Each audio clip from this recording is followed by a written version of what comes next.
Point is, ladies and gentlemen, that greed, for lack of a better word, is good. Greed is right. Greed works. Greed clarifies, cuts through, and captures the essence of the evolutionary spirit. Greed in all of its forms. Greed for life, for money, for love, knowledge, has marked the upward surge of mankind, and greed, you mark my words, will not only save Teldar Paper, but that other malfunctioning corporation called the USA. Thank you very much.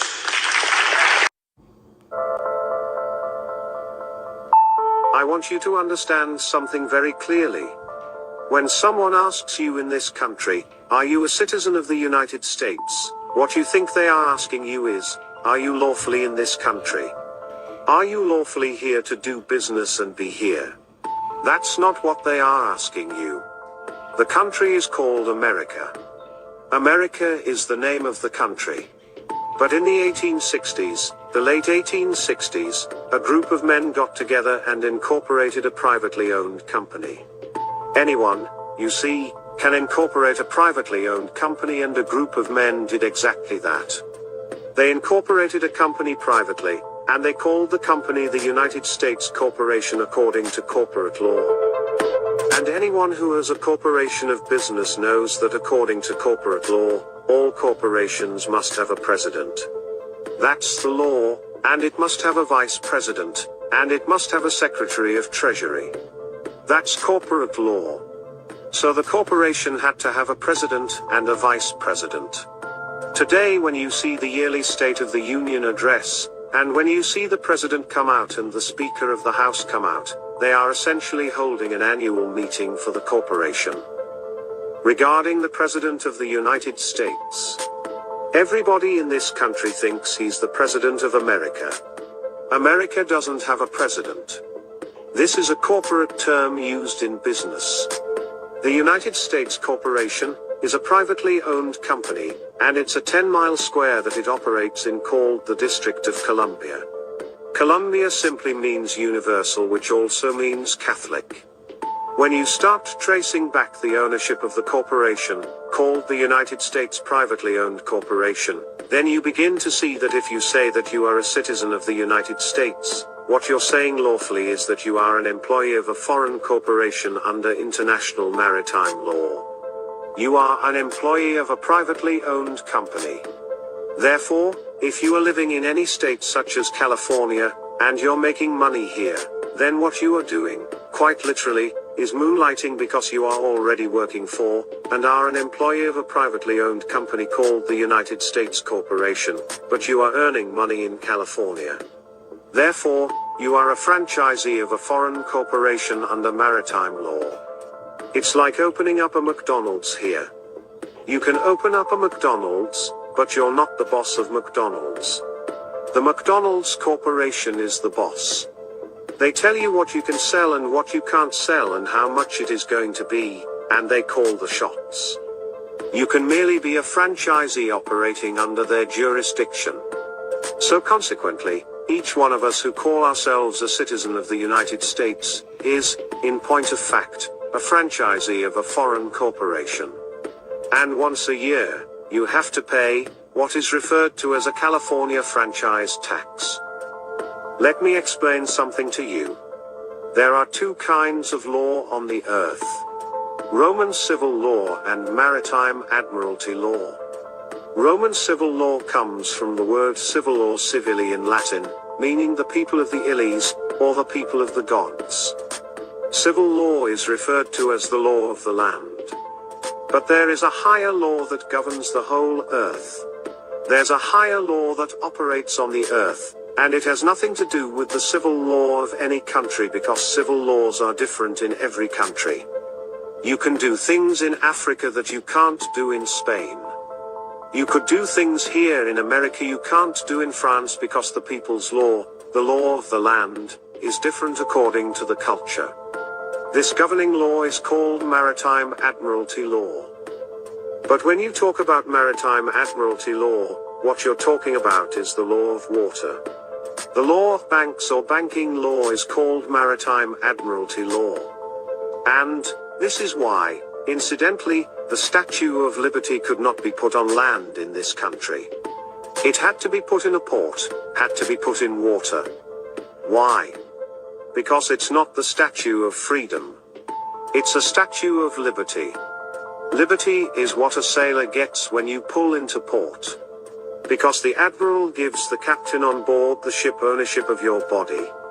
You ask permission to leave, and if he lets you, which he is most likely not going to. But if he allows you to leave, you have the liberty to leave. You don't have freedom, and as long as you call yourself a United States citizen, you are an employee of a foreign corporation incorporated on the international law under Maritime Admiralty Law. And consequently, you are a franchisee of a foreign corporation. They own you. Now let me show you how they own you. When a ship pulls into port, for example, from Japan and brings, let's say, $800 million worth of goods, the first thing the captain has to do is fill out a document to give to the port authority. This is called the Certificate of Manifest. He has to give them a certificate showing how much each item costs and the specifications of each item.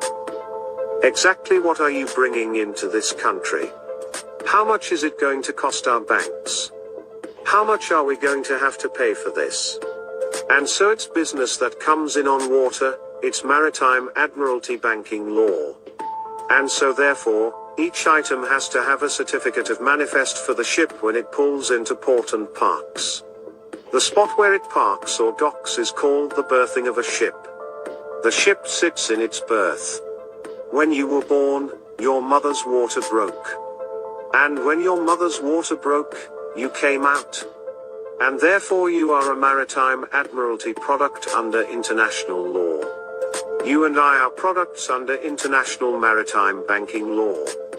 You are a product because you came out of your mother's water, and therefore you have to have a certificate of manifest known as your birth certificate. And the birth certificate has to be signed by the doc. And consequently, if you go to a store and you buy something that's too large to take home, they'll bring it to you. And so they will tell you what time they're going to deliver the product. That's why your mother was in a delivery room. She was delivering a product under international law. Now, when you get the birth certificate, that certificate is a Maritime Admiralty certificate that shows you are a human resource in the corporation called the United States. They went to your mother and asked her, would you donate this body to us as collateral for a loan because each birth certificate is worth a certain amount of money? When this system first started in 1833, the value of each birth was around $630,000 on the International Stock Exchange. You are the stock, specifically, livestock. And your birth certificate today is on the stock market. If you look on the back of your social security card, you'll see numbers in red.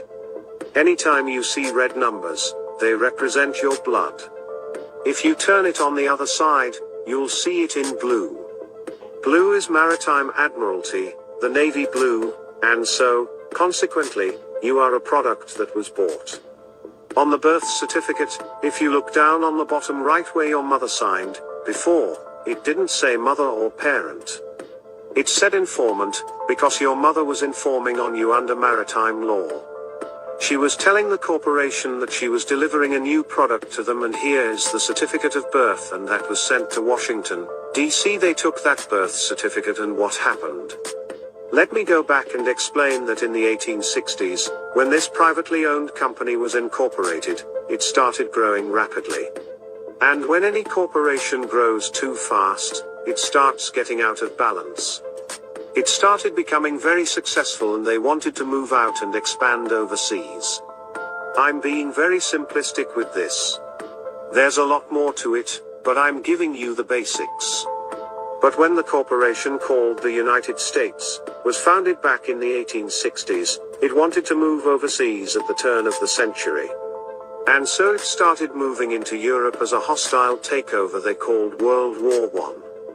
World War I was one large corporation called United States trying to take over other major corporations in the world like Germany and France, which are other corporations under this same system. So consequently, the United States was able to be successful in the corporate takeover during World War I. But in the process, they lost so much money. The corporation spent so much money arming and making tanks and bullets to kill people that they won the hostile takeover of a foreign corporation. But this made them bankrupt. Consequently, they were in really serious trouble now because they didn't have money to feed the people at home in the corporation. And now they've taken on new corporations in Europe to be responsible for. So the United States corporation was in very big trouble. They went to Europe and asked the international bankers if they could borrow money. And the international bankers said quite simply, no, you're bankrupt. So what have you got as collateral for a loan? And they came up with the idea that your birth certificate would be worth around $630,000 because the bankers asked, how much can each individual in your country working for your corporation make from the day they are born to the day they die on average?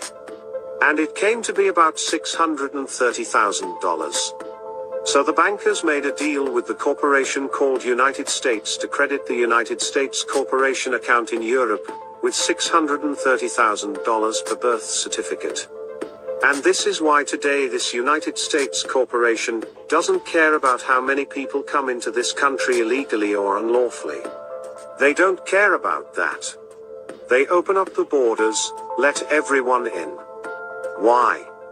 Because every single person coming across the border is at least worth $1 million now in their corporate bank account.